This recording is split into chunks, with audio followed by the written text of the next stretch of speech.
अच्छा बाबूजी, हम गायक ब्रिजमोहन यादव और साथियों के आवाज में आप लोगन के बीच में एक दिल में इतना दर्द और आंखों में आंसू लेकर के आपके बीच में इस बिरहा को हमारे कवि जी सजाकर संवार कर अपने कलम से लिखते हैं। दिल दहला देने वाली घटना।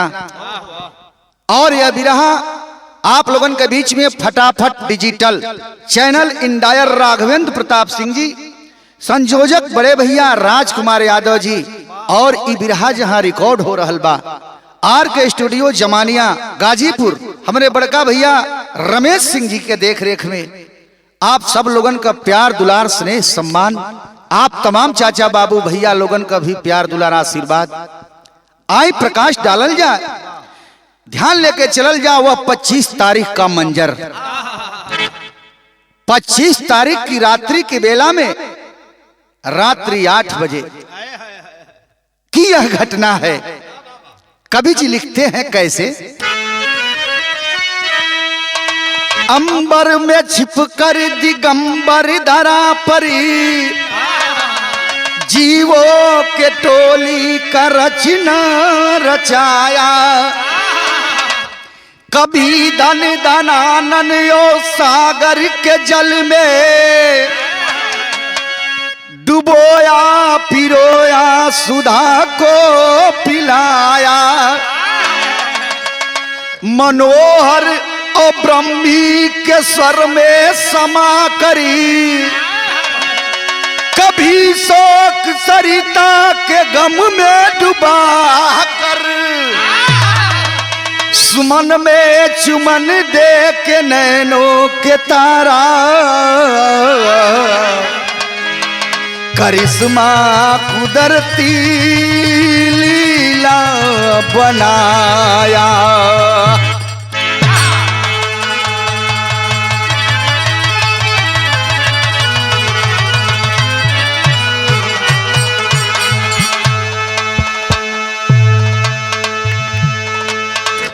मास्टर साहब एक लाइन कव्वाली में कहना बा कैसे।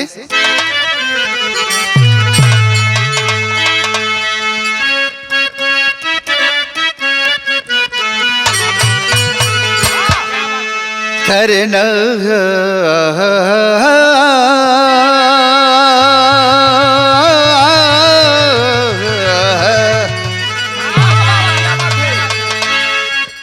किसी मुसलमान भाई ने साहब के दरबार में जाने के लिए कहते हैं, अपने अल्लाह ताला को याद करते हुए, अपने रसूल को याद करते हुए कहते हैं कैसे।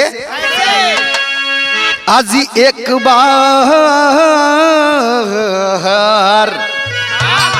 आज एक बार मदीना हमें दिखा दो जी जनाब।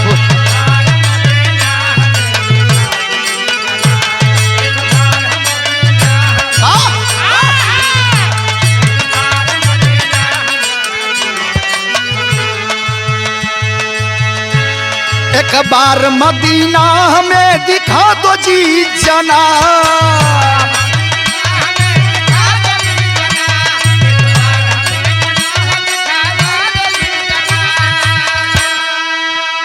कि एक बार मदीना हमें अरे दिखा दो जी जनाब। अरे रहमत के आजी, रहमत के चौखटों पे पठा दो हमें जनाब।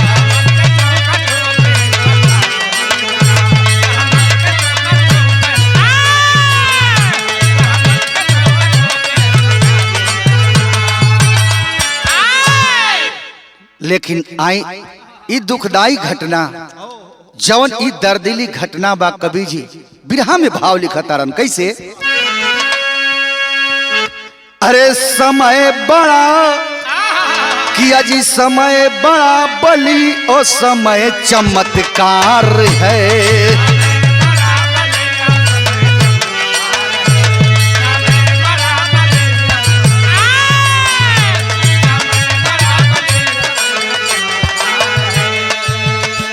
समय बड़ा बली और समय चमत्कारी है।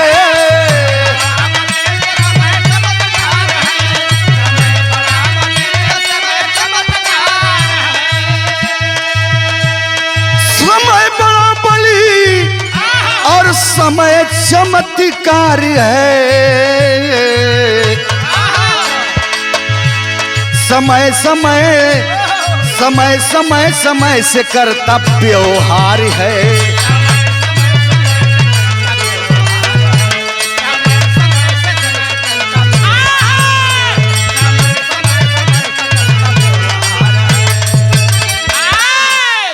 कहानी का शुरुआत एहिजे से बा।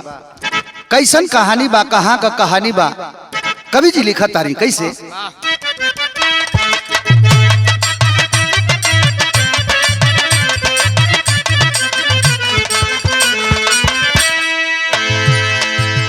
भैया हो बाबू हो का कहल जा, का सुनावल जा, का गावल जा। हम लोग भी एक कलाकार हैं, समाज में जाते हैं, समाज में लोगों का सेवा करते हैं समर्पण के साथ, निष्ठा भाव के साथ। लेकिन दोस्तों, जिस दिन ये 25 तारीख की घटना हुई, हम भी कार्यक्रम में डॉक्टर B.R. अम्बेडकर संत शिरोमणि रविदास जी महाराज जी के मूर्ति की स्थापना के कार्यक्रम में थे। यह घटना मुझे 10 बजे रात में खबर मिली।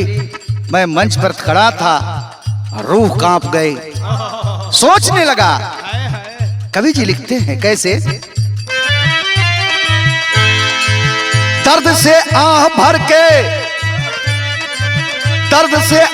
भरने वाली ऐसी बात हुई, दर्द से आह भरने वाली ऐसी बात हुई, काल के गाल में जीवन से मुलाकात हुई।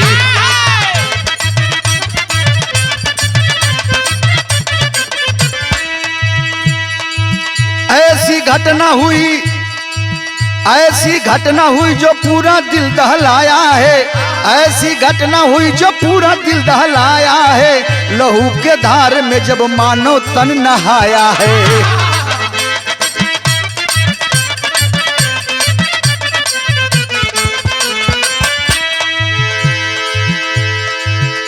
यह घटना जो है, घटना स्थल पर जब घटित हुई, उस समय बाबूजी लोगों के रोंगटे खड़े हो गए।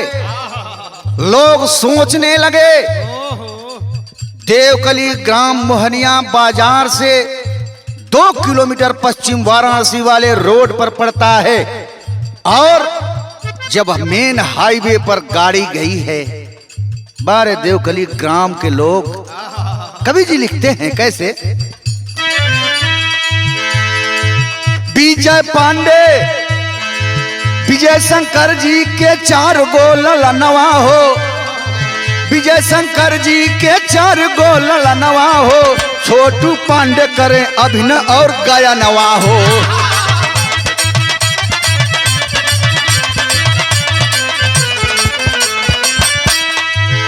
कहानी वहां से चलती है।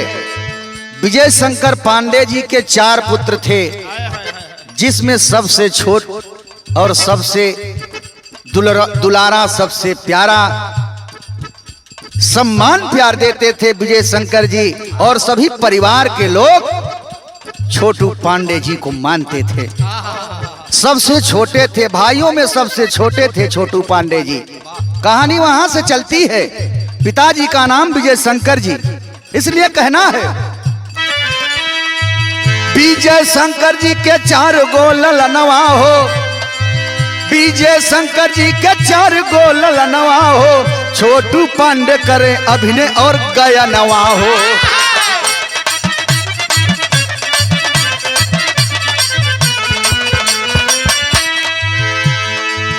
छोटू पांडे का बड़का भैया, सबसे छोटू पांडे, बड़का भैया का नाम टुन्ना पांडे। कवि जी लिखते हैं कैसे। टुन्ना पांडे जी के घर में एक ललनवा बा। टुन्ना पांडे जी के घर में एक ललनवा बा।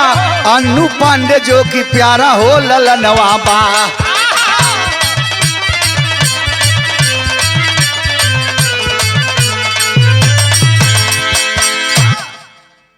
भैया हो बाबू हो, कहानी वही से चलल। विजय शंकर जी के परिवार में 4 पुत्र हुवन। सबसे छोटका बचवा जेकर नाम छोटू पांडे बतावल गई। बारे कुदरत का करिश्मा, प्रभु का लीला अपरंपार है।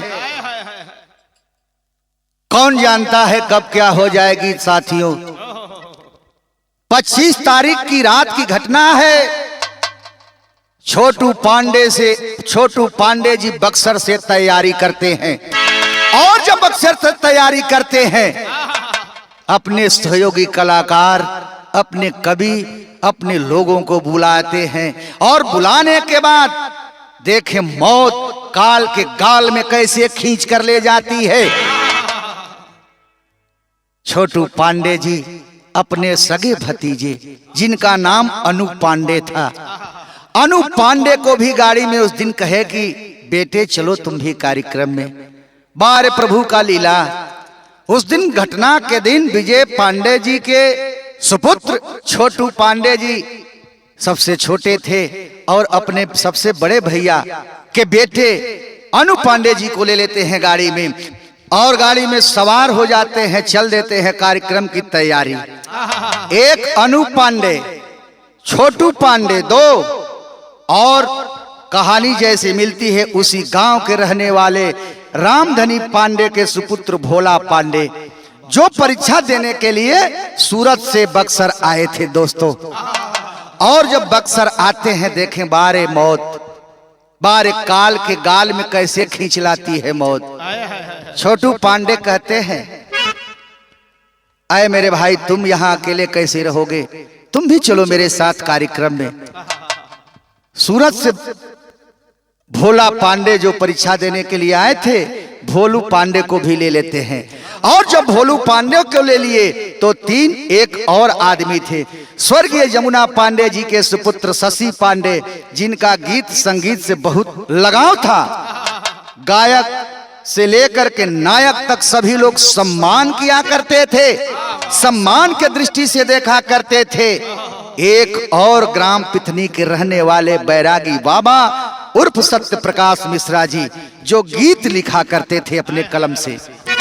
सब लोग सवार होकर के चल देते हैं। यही नहीं दोस्तों, उस गाड़ी में सिमरन श्रीवास्तव, आंचल तिवारी सभी लोग सवार होकर चल दिए। और जब सभी लोग सवार होकर चल देते हैं 8 लोग, तब कवि जी एक लाइन गीत लिखा तू भयल का।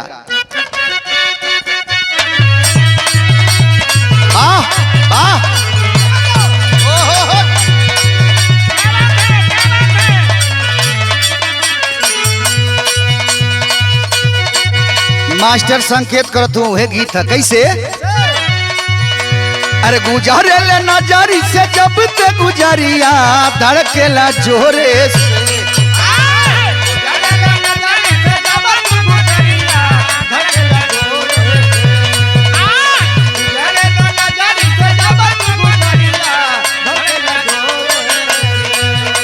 अरे गुजारेलू नजारी से जब ते गुजारिया धड़केला जोरे से।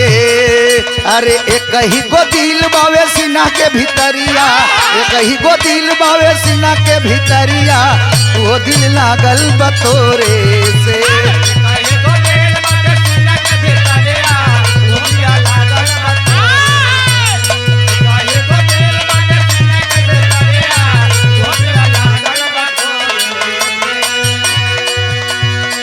लेकिन कभी जी बिरहा में भाव लिखत रन। छोटू पांडे जी जब गांव में संघर्ष करने लगे, अपने लोगों में संघर्ष करने लगे और मेहनत करने लगे। मेहनत के बदौलत, अपने संघर्ष के बदौलत अपने नाम को, अपने खानदान के मर्यादा को, अपने समाज में, अपने लोगों में अपने नाम का डंका बजवाने का काम किए। इसलिए कवि जी लिखते हैं अरे छोटी रे उमरिया में करीपुर जोरिया नाम भैली जोरे से।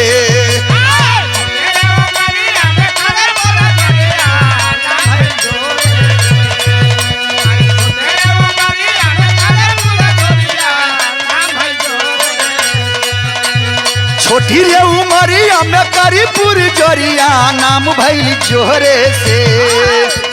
दंग रहे सब लोग सुनी ललकरिया, दंग रहे सब लोग सुनी ललकरिया, टूटे नहीं तोड़े से।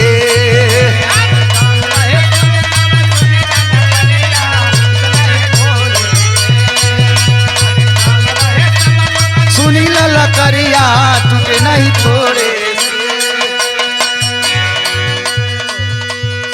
अरे बाबूजी इतना संघर्ष किए, इतना मेहनत किए छोटू पांडे जी, समाज में नाम रोशन करने लगे, समाज में लोगों में ख्याति फैलाने लगे और समाज के लोग, सहारा समाज के लोग छोटू पांडे को सम्मान देने का काम करने लगे। और जब सम्मान देने का काम करने लगे तो कारवां आगे की ओर बढ़ता गया, हुजूम आगे की ओर बढ़ता गया, छोटू पांडे आगे की ओर चल दिए। तब अरे मीठा मधुराली सरिता बहे बाबू, स्वर के नभ में वो कविता बहे बाबू, अभिनय में कला के निसनिया, जे में छटल छवि करनिया, अभिनय में कला के निसनिया, जे में छटल छवि के कर।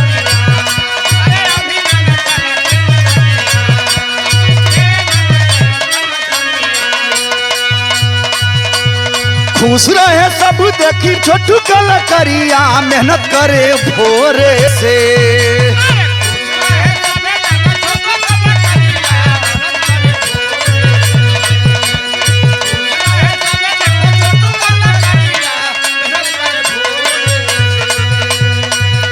अरे खुश रहे जानी देखी छोटू कलाकारिया, मेहनत करे भोरे से। कलाकारिया मेहनत करे भोरे से।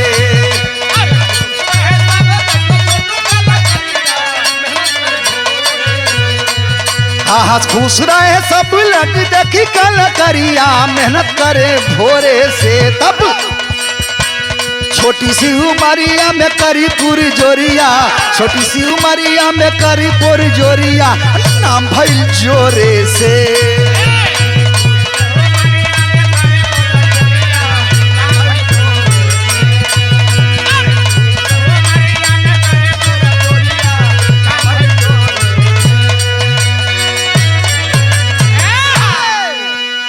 आए बाबूजी इतना मेहनत किए छोटू पांडे जी, इतना संघर्ष किए और संघर्ष मेहनत के बदौलत देश के कोने कोने में अपने नाम का लोहा मनवाने का काम, अपने नाम का डंका बजाने का काम किए।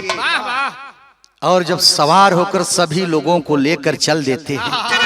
आज जब चलना है भैया छोटू पांडे जी, तब भयल का 25 तारीख की रात समय 8 बजे रात्रि में जब मोहनिया से बनारस के लिए रोड पर हाईवे पर गाड़ी आती है, कभी जे एक लाइन गीत लिखत हुआ।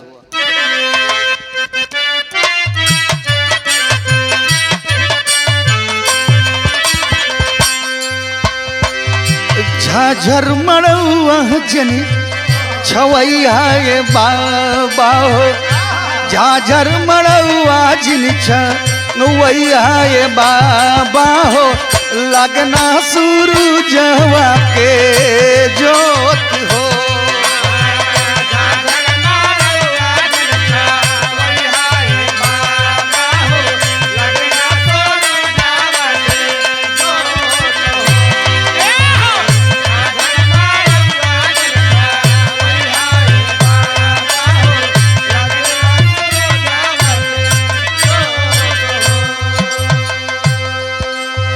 है बिरहा पर गौर करी पंच लोग, भैया लोग, बाबू लोग।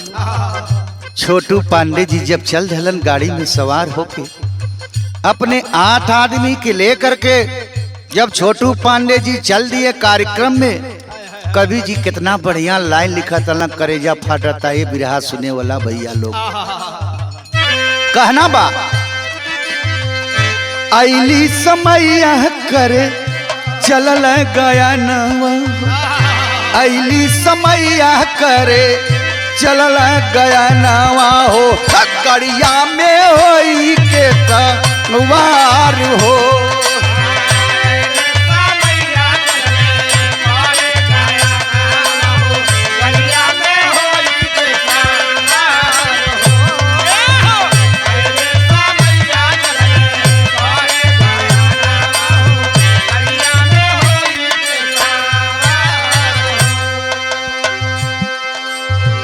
के रहल हाय देखी बड़का भैया टुन्ना का एक ही घर का चिराग हो बाबू। बारे समय का चक्र, बारे भगवान आपकी लीला भी गजब है। और संजोग देखें छोटू पांडे जी अपने बड़का भैया का एकलौता कुल का दीपक, एकलौता खानदान का दीपक, एक ही बेटा जे बुढ़ाई का सहारा बाड़न, उन्हों के लेके चल दहलन। कवि जी लिखा तानी छोटू पांडे संगे अनु पांडे भतीजावा जी संग देखी होई गईलन कैसन नतीजावा जी। सत्य प्रकाश जी के लेखनी में लगनवा हो, सत्य प्रकाश जी के लेखनी में लगनवा हो, लेखनी लगन बासुबार हो।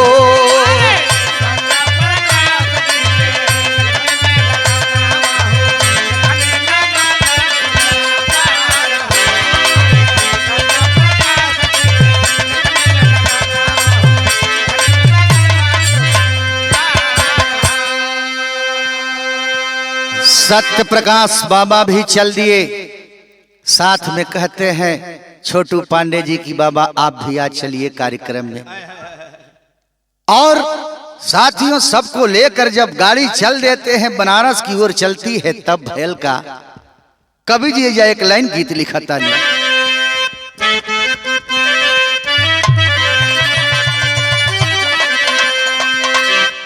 कि अरे बाबू दरोगा जी अजी बाबू दरोगा जी अरे कवन गुनैया पियवा धैला मोर बाबू दरोगा जी।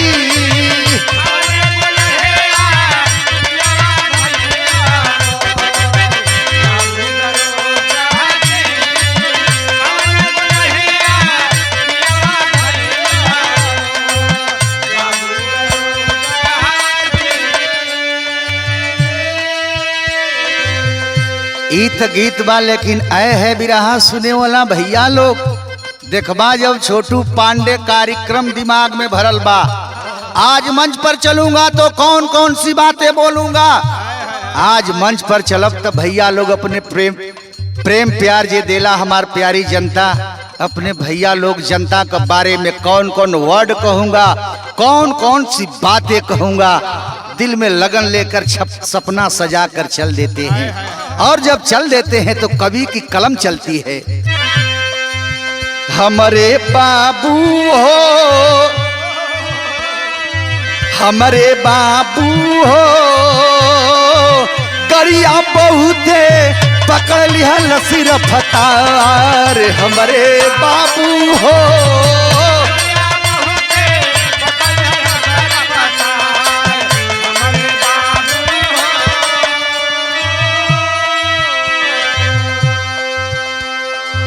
पच्चीस तारीख 8 बजे रात्रि के ही रहल समैया। 25 तारीख 8 बजे रात्रि के रहल भैया समैया। दोकली गाँव शिवपुरी वाले रडी परी आवाज हो गई भैया की हमारे बाबू हो, हमारे बाबू हो रे कंटेनर में गरिया गई समाए। हमारे बाबू हो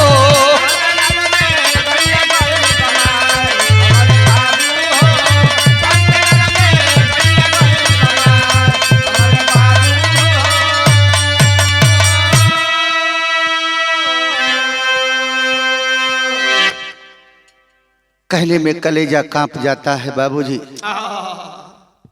8 बजे रात्रि की बेला में छोटू पांडे जी अपने साथियों को साथ में लेकर के जब चल देते हैं, दिमाग में बात ही बा कि चलल जाओ कार्यक्रम में हमार प्यारी जनता जवन हमके प्यार दे ले, जवन प्यारी जनता सम्मान दे ले, जवन प्यारी जनता हमके दुलार दे ले, चल के अपने प्यारी जनता के बीच में आज कौन कौन बात कहब, कौन कौन गीत गाय बिरहा सुने वाला बाबू लोग, पंच लोग, भैया लोग, दिल में बड़ा दुख बा, बड़ा दर्द बा। जब छोटू पांडे जी चल रहा है भैया अपने लोगन से पीछे घूम घूम गाड़ी में बतियावत हो, ड्राइवर गाड़ी की ड्राइव कर रहे हैं, गाड़ी आगे आगे बढ़ती जा रही है और जब गाड़ी आगे बढ़ती जा रही है पीछे घूम के अपने साथियों से वार्ता किए जा रहे हैं। आज कौन बात हुई, आज कौन गीत हुई, दिल में खुशी बात तब तक ए भैया बिरहा में प्रमाण मिला।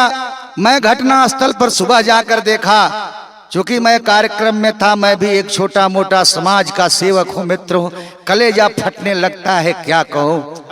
दुनिया में कोई सहारा नहीं है, आप देवता रूपी जनता, देवी रूपी माँ बहनों का बृजमोहन यादव भी एक छोटा सा सेवक है और सेवक बनकर आपके बीच में सेवकाई करने का काम करते हैं।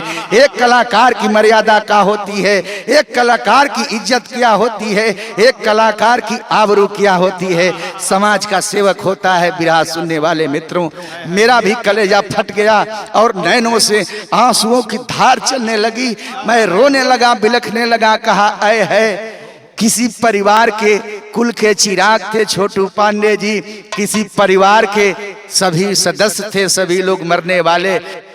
हमारे आंख से आंसुओं की धार चलने लगी, मैं रोने लगा घटना स्थल पर जा करके।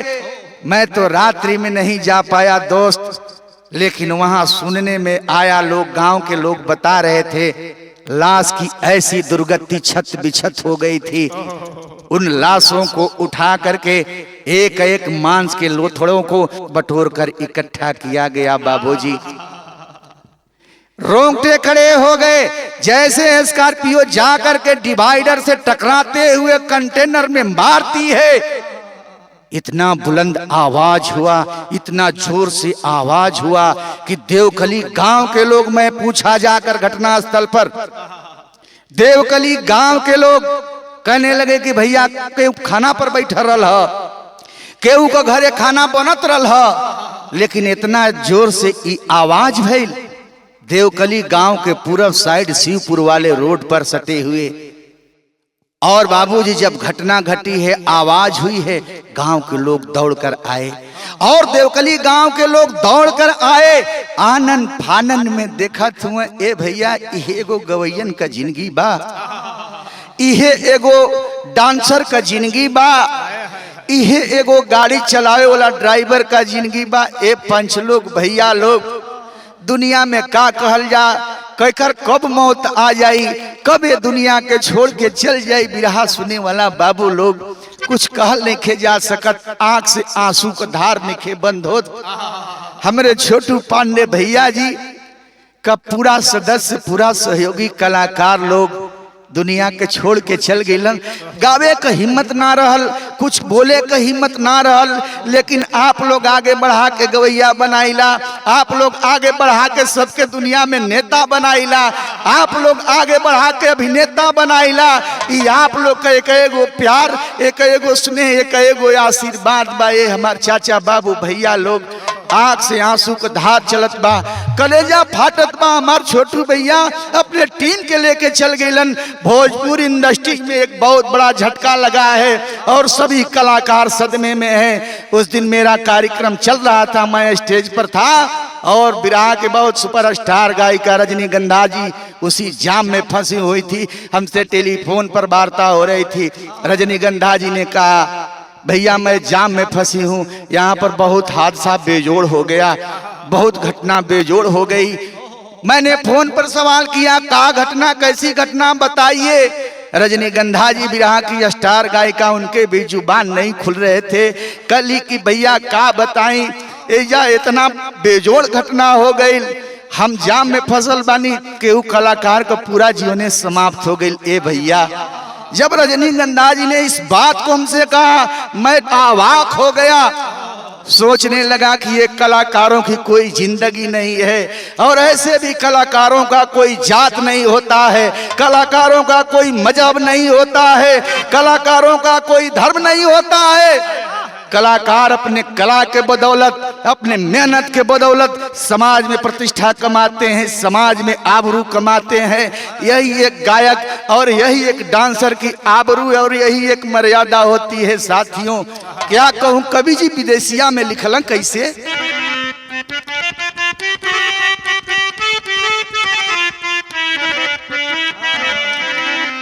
अरे सुन के आवाजी लोग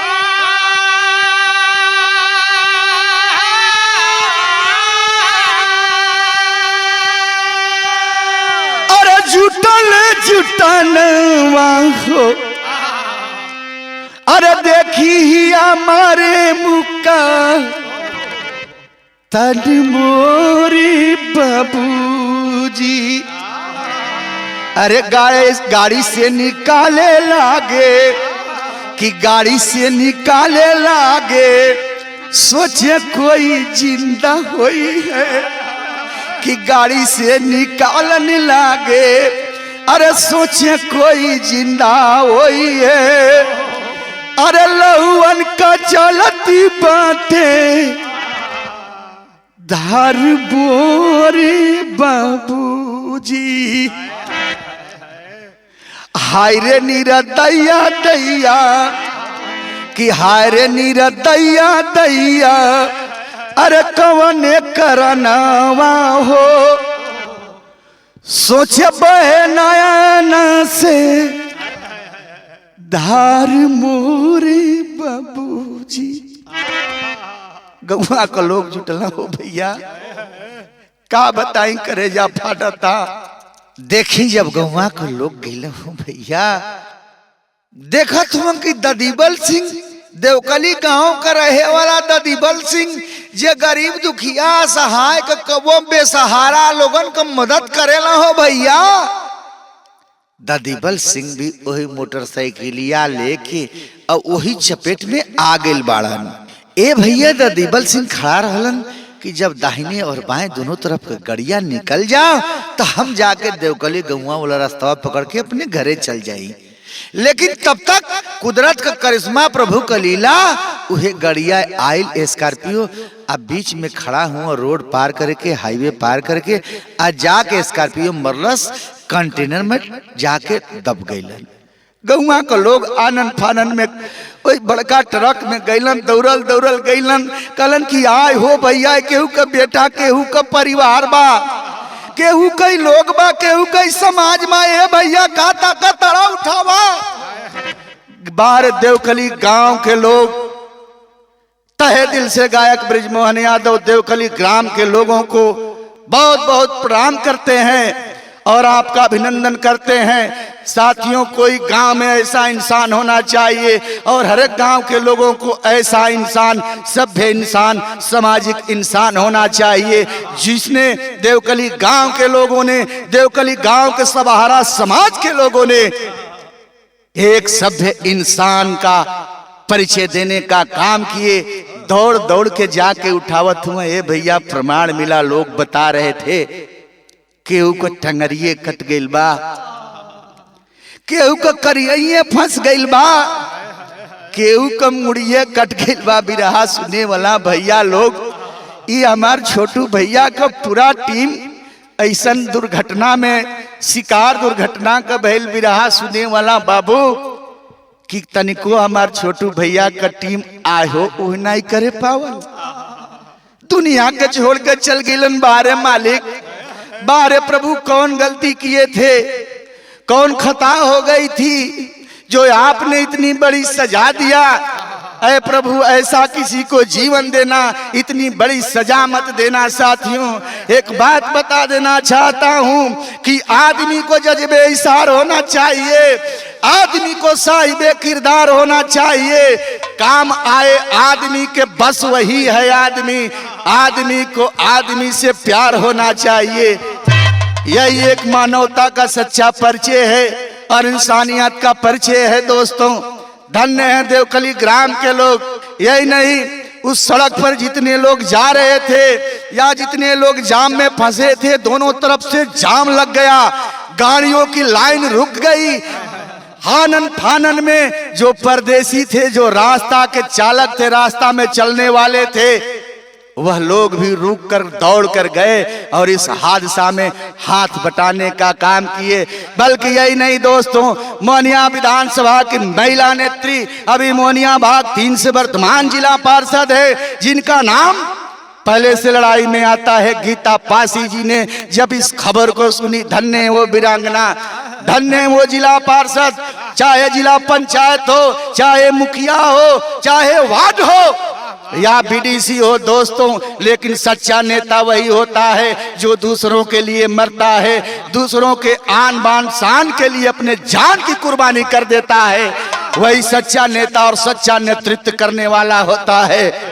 दोस्तों क्या कहूं, जब गीता पासी जी ने इन सब बातों की जानकारी फोन पर लिया, आनन फानन में दौड़ कर गई, और जब दौड़ कर गई तो कवि जी एक लाइन और विदेशिया लिखत हुआ, अरे कवने कारनामा से अरे ले लिहल जनमा हो। गीता पासी जी जब गैली छतिया के पीटत है भैया, भिड़िया के चीरत हुई, भिड़िया में गैली देखली, अरे बाप रे बाप, सीने में दहाड़ मार के रोवत है गीता पासी जी भी। धन्य है जिला पार्षद मोहनिया भाग 3 की नेतृत्व करता। भिड़िया के चीरत गैली एक महिला होकर के, जहां पुरुषों के रोंगटे खड़े हो जा रहे थे, जहां पुरुष लोग खड़ा होने की जुर्रत नहीं करते थे, उस जगह पर खड़ा होकर के एक घर की महिला, एक घर की आबरू, एक घर की मर्यादा, गीता पासी महिला होकर के, और पुरुषों के नाक को काटने का काम, एक एक लाश को खींच करके, और एम्बुलेंस में प्रशासन के साथ सभी प्रशासन के लोग वहां पर, डीएसपी साहब, डीएसपी महोदय, हमारे मोहनिया थाना के थाना प्रभारी महोदय, सभी लोगों के साथ मिलकर के हाथ बटाने का काम की गीता पासी। लेकिन एगो बात कहली, कवन करनामा से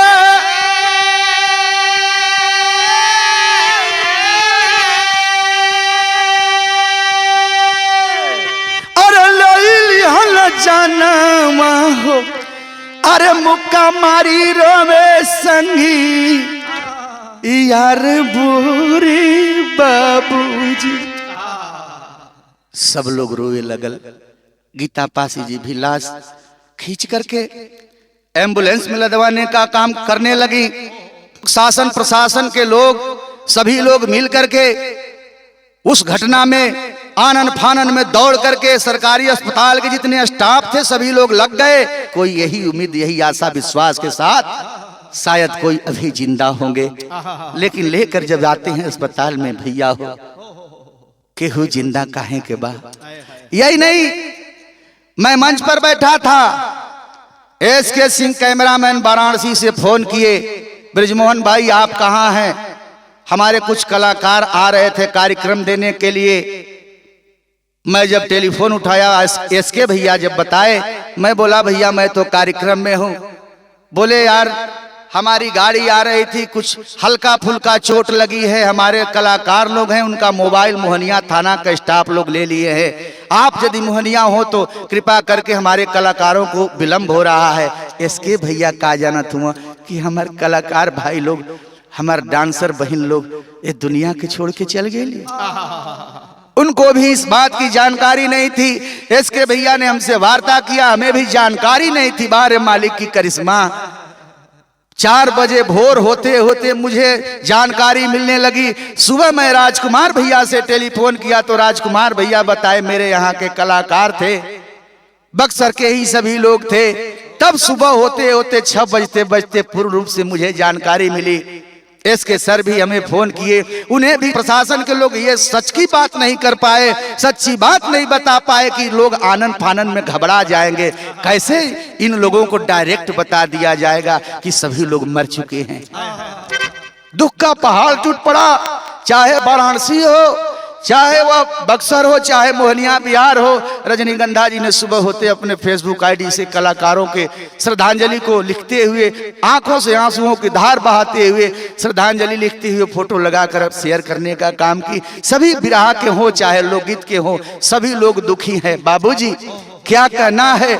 जो लोग आए हैं दुनिया छोड़कर जाना है, दुनिया में किसी को रहना नहीं है। कौने बाती का घमंड बा, केहू के बड़का घमंड बा कि हम बहुत बड़का नामी गवैया हैं, केहू के ई बड़का घमंड बा बिरहा सुने वाला भैया लोग कि हमारे पल्ले बड़ा रुपया बा, केहू के ई बड़ा घमंड बा कि हमारे पल्ले फॉर्च्यूनर इंडिवर पाजीरो बा। लेकिन ए भैया हो, जे आइल बा एक दिन दुनिया छोड़ के जाए के बा, केहू के समय से केहू के बेसमय से, यह सच्चाई बा। दुनिया में केहू रहे नहीं खे आइल। ए लिए चाहे वो कैमूर जिला भभुआ मोहनिया हो, चाहे बक्सर बिहार का जिला हो, दोनों जिले के लोग सभी दुखी हैं। चाहे वो कलाकार हो, चाहे नेता हो, चाहे राजनेता हो या अभिनेता हो, सभी लोग उत्तर प्रदेश बिहार के लोग मातम पसरा हुआ है और दुख की घड़ी झेल रहे हैं। प्रभु से यही विनती कर रहे हैं कि वह महान अमर आत्मा छोटू पांडे के साथ जितने सहयोगी लोगों की आत्मा है, एक समाज सेवकों की आत्मा है, हे परमात्मा अपने चरणों में उच्च स्थान देना। कवि जी आल्हा में लिखते हैं,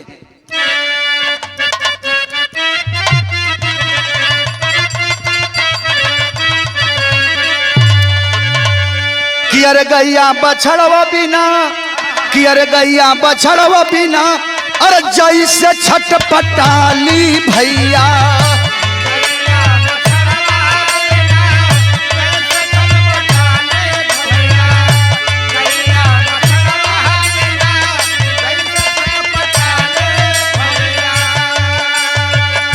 भवरा सुमनवा बिना हो जला लचार,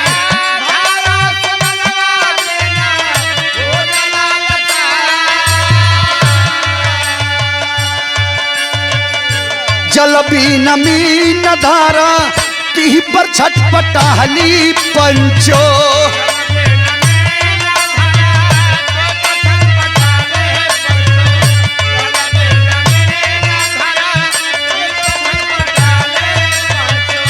सरवा शिकार बिना मरला दहाड़,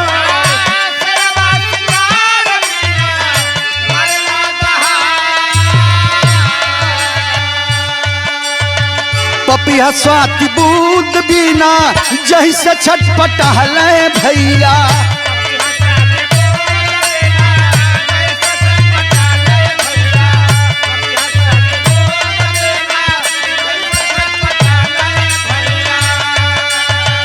सजिया समरिया बिना लागला बेकार,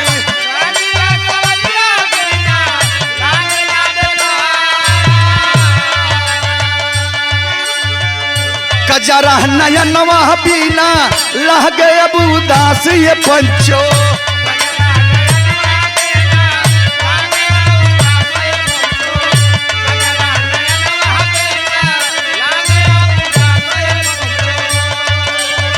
चूड़ी बिन कलाई जैसे, चूड़ी बिन कलाई जैसे विधवाई नार,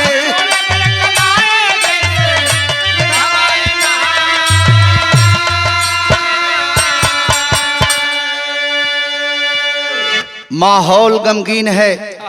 सभी लोग सोच रहे हैं, जो जहां के वहां रुके हैं, गाड़ियां जाम में फंसी हुई हैं, सभी लोग निकाल करके जैसे तैसे अस्पताल में लाए और जब महलिया अस्पताल में लाए, दोस्तों कोई जिंदा नहीं थे।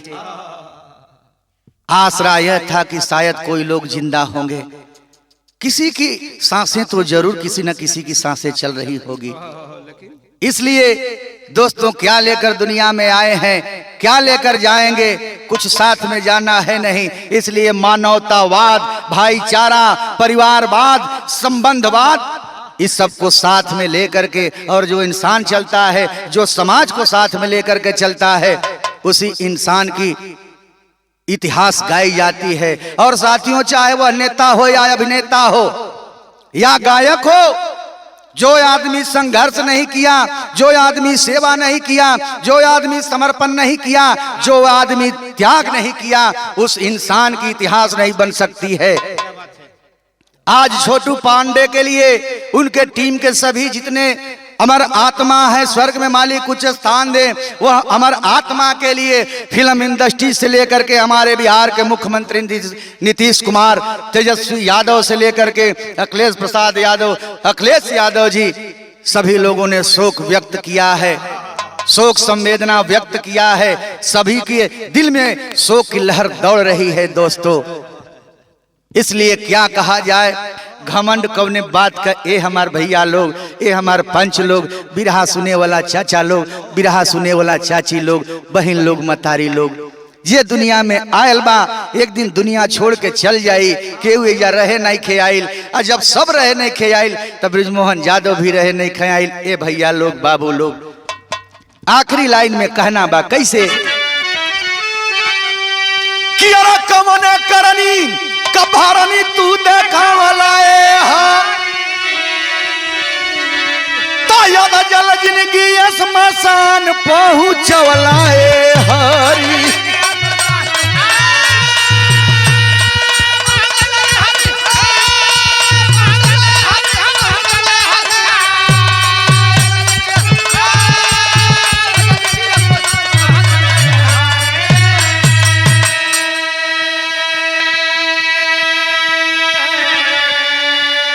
अरे मानो तंजे बना के प्रभु तोला जगत से नाता, मानो तंजे बना के प्रभु तोला जगत से नाता, कवन कसूर के सजा तू देला सुन लो मोर विधाता।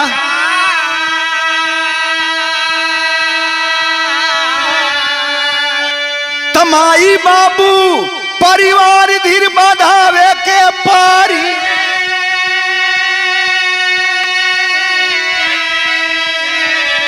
जल जिंदगी तायद जल जिंदगी स्मशान पहुंचवला हारी।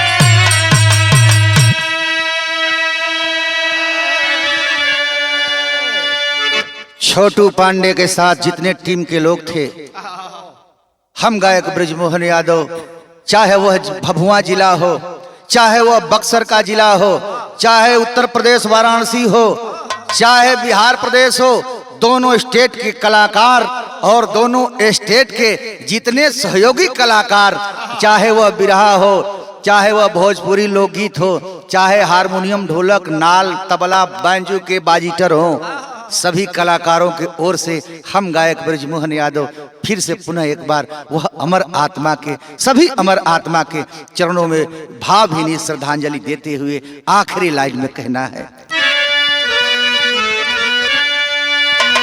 पत्तू छैबर काशी बुल्लू डूब गए हैं गम में, राम नारायण पर सिद्धन कहे आंसू बहे कलम।